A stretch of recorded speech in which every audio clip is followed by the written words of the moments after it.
Hi there, welcome to the latest episode of my 10-minute moan. And the topic of this one's having a look at Keir Starmer and the horrific week he's had. He's had some pretty shit weeks, right, since he came into power.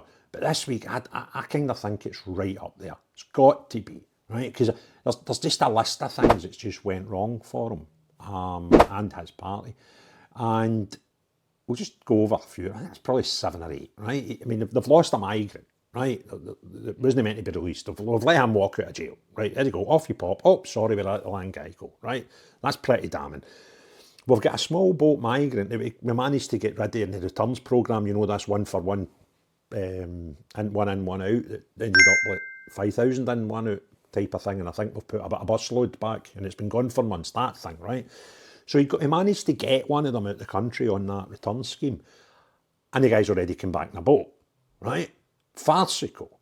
The other, he was adamant as soon as the Maccabi Tel Aviv fans get banned out of Birmingham for the Aston Villa game, I think it's this week, right away. I was saying that was it last week. That's mental. I've lost track of when that game is. Anyway, that game, he was adamant that that's not right, and I'm going to change it. Change nothing. Hee-haw, right? He bloody haw. And on that one, oddly enough, I agreed with him. He's rape gang, the grooming gang, what's happened here? The grooming gang inquiry. The thing's fallen apart at the seams and it's not even started. We still don't know who's going to run it. We've seen some of the victim liaison people, victim liaison person actually appointed, right? And she's said in the past that it was total bollocks, that it was all Pakistanis and all this, right? So you kind of, you get the vibe for the people they're placing, and two of the people who were meant to be representing the victims, they've went, nah, can't be dealing with this anymore. This is a farce. And they both pointed to similar things. They both pointed to the fact that they felt that, well, there was two things really. They were trying to steer it away from being based on race or religion, which is kind of ignoring the facts. And they were trying to bring other things into the scope of the inquiry. But the inquiry is quite simplistic in its description. It's about grooming gangs, right? But no, they want to bring more in. You see what it's trying to do here? Try to, like, water down the findings and move it away from either A, religious, or B, race, or where demographics of the people that were committing these things. So I've seen that, and then another thing that was added to that, God, that was a belter, right? For months, maybe years now, you've had Sadiq Khan going, no, rape grooming gangs, London, don't be daft, no evidence, never been a thing, right? And particularly in these London Assembly where I can't remember her name, that's terrible, the Tory woman, she's absolutely fantastic, slaughters them all the time. And he just kids on, he doesn't understand the questions and all that. You'll all have seen the videos, right? Complete nutter, right? So that's been the theme for months, maybe years, on the grooming gangs from our London mayor, who is Labour, who is quite close to Starmer, right?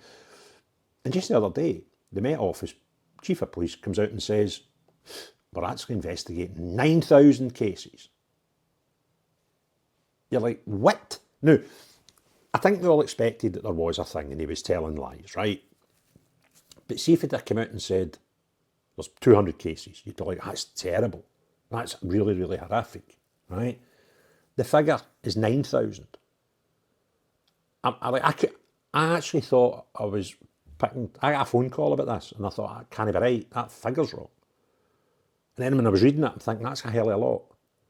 It's got at least a 10 at the end of it that I didn't think it would have. And even if it was 200, as I say, you'd be like horrified and it's wrong and it's bad and it's all these things. But the fact that there's 9,000 cases that the police are actively looking at just now, I don't know how many cases there's been in total, but wow, absolutely wow. Now, I don't know what's going on in the background there, right? But there's definitely something happened, because the police chief guy for the Met, he's obviously making quite a crude attempt to push yourself away from this and keep yourself at arm's length and kind of say, without saying the words, Khan's a liar, right? So something's happened to trigger that. But I'm as equally disappointed as him for saying nothing up until now. There's a reason it's the now. The now is not an accident, right? So what sparked him to go now I need to start talking about this. If he's had 9,000 cases, they never had 0 yesterday and 9,000 the next day, right? That's not how this works. So there's been thousands of cases for a long time that guy's knew about, and he's kept zippy to do that. That's a concern.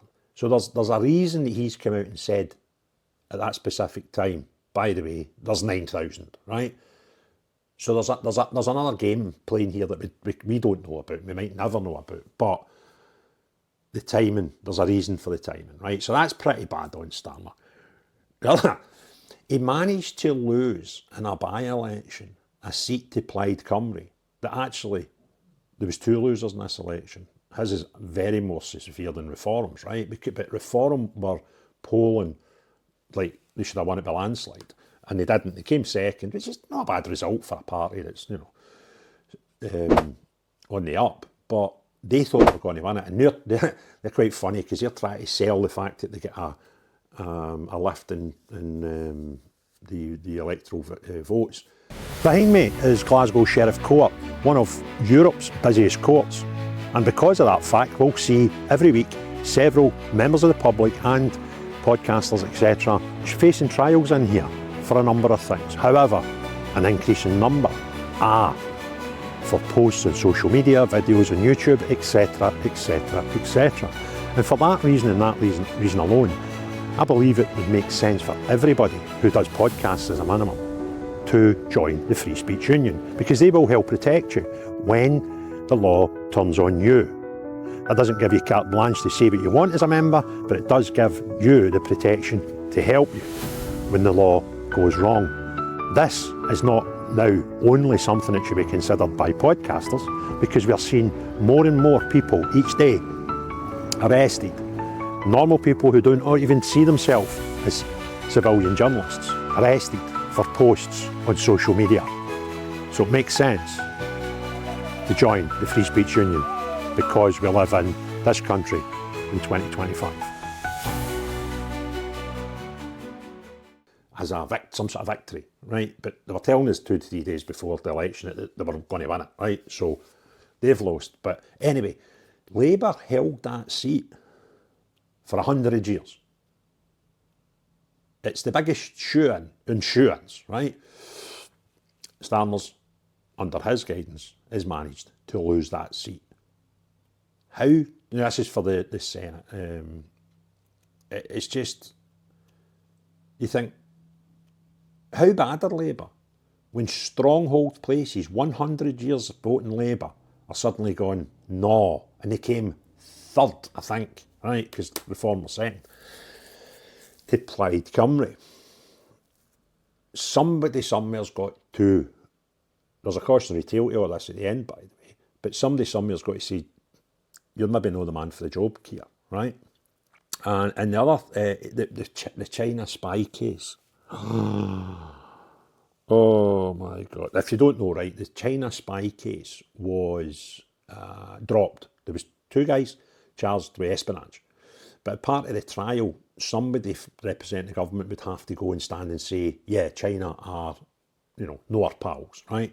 Because if they don't get that bit of evidence, the case was to fall, and it did, right? Just, well, we can't charge you now because we've got nobody that will actually stand up in court and say China's an enemy of ours, right?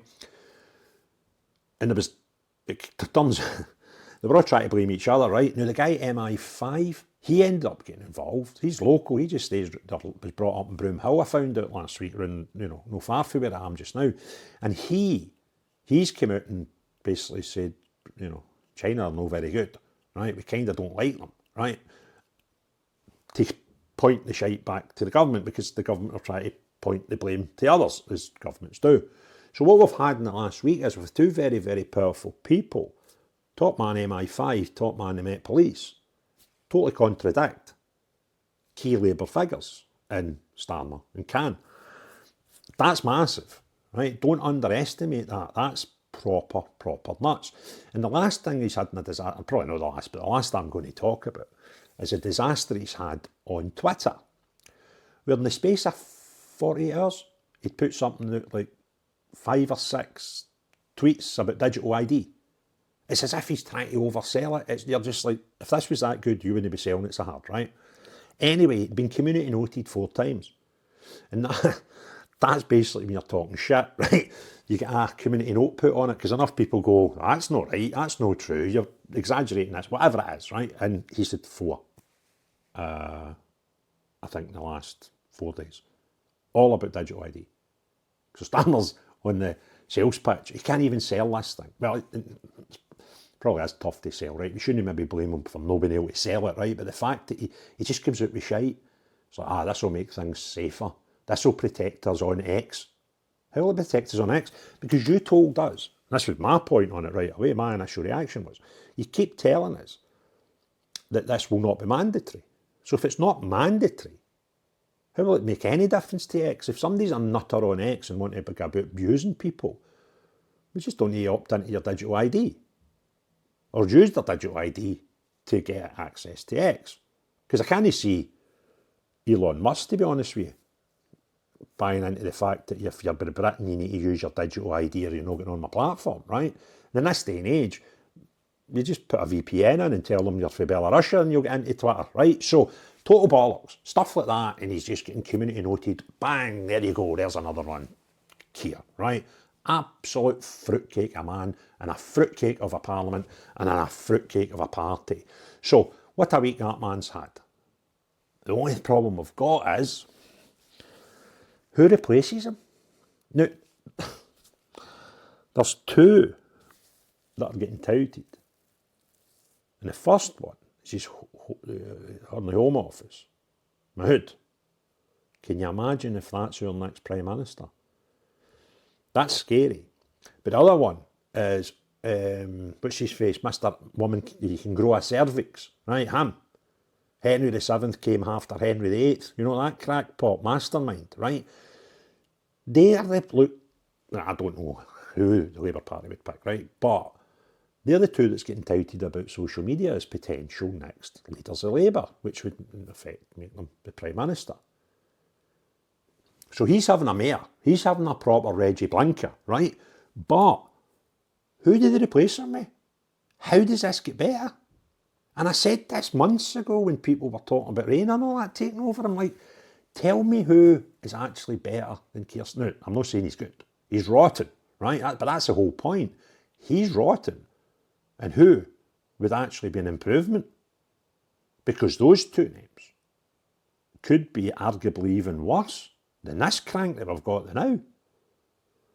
So, ain't looking good. It's looking like an absolute disaster. Anyway, if you enjoyed this video, give it a thumbs up, stick your comments below, hit the share. If you've not already done so, or you think you've already done it, double check, hit the share, the subscribe button, because lots of people are becoming unsubscribed for some bizarre reason, right? However, more important than all that, unless you're the type of person that gets to run a country and makes a complete Roger Hunt of it every day, but I've had the best week ever for folk laughing at you. No you, but everyone else, have a great day. Cheery bye now.